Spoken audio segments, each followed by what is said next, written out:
আসসালামু আলাইকুম মাছ চাষি ভাই বন্ধুরা, দেশ এবং দেশের বাইরে থেকে যে যেখান থেকে আমার এই ভিডিওটি দেখতে পাচ্ছেন, ভিডিওটি ভালো লাগলে একটি সাবস্ক্রাইব করে রাখবেন পরবর্তী নতুন ভিডিও দেখার জন্য। আজকে আমি আলোচনা করব 2025 সালের নতুন বছরের তারা বাইম মাছের পোনা সম্পর্কে। তারা বাইমের মাছের মধ্যেও কিন্তু আপনার A grade, B grade, C grade আছে। তবে এ গ্রেড মাছের পোনা হলো যেমন যত বড় ব্রড মাছ থেকে পোনা উৎপাদন করা যাবে সেটাকে বলা হয় এ গ্রেডের মাছের পোনা। ছোট, মাঝারি বা বড় বড় ব্রড মাছ থেকে যে উৎপাদিত পোনাগুলো আছে এটাকে বলা হয় ফার্স্ট গ্রেডিংয়ের পোনা এবং কি এ গ্রেডের পোনা। এ গ্রেড মাছের পোনা সংগ্রহ করার সময় নেট জাল দা কাড়াই করে সেকে তারপরে মাছ সংগ্রহ করার চেষ্টা করবেন।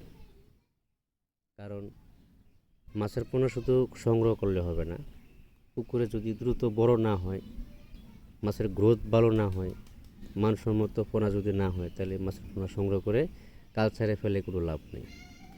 আপনি যে কোনো ধরনের মাছের পোনা সংগ্রহ করবেন, এক গ্রেডের মাছের পোনা সবসময় সংগ্রহ করবেন। আর তারাবাইক মাছের পোনা চাষের তো কোনো খরচই নেই, বিনা খরচেই মাছের পোনা লক্ষ লক্ষ টাকায়, 1 টাকা খরচ হয় না। শুধু পানির মধ্যে প্লান্টন তৈরি থাকলেই হবে। এই মাছগুলো সবসময় কাঁদে থাকে, প্রাকৃতিক খাবার খেয়ে মাছগুলো দ্রুত বড় হয়। মাছের পোনা সংগ্রহ করার সময় তারা ভাবের মধ্যে কিন্তু যখন মাছের পোনা সংগ্রহ করবেন, অধিকাংশই কিন্তু লোকেরাই মাছ কম দেয়, ধরা যায় না। এই মাছ সহজে গুনাও যায় না, গুনতেও সময় লাগে।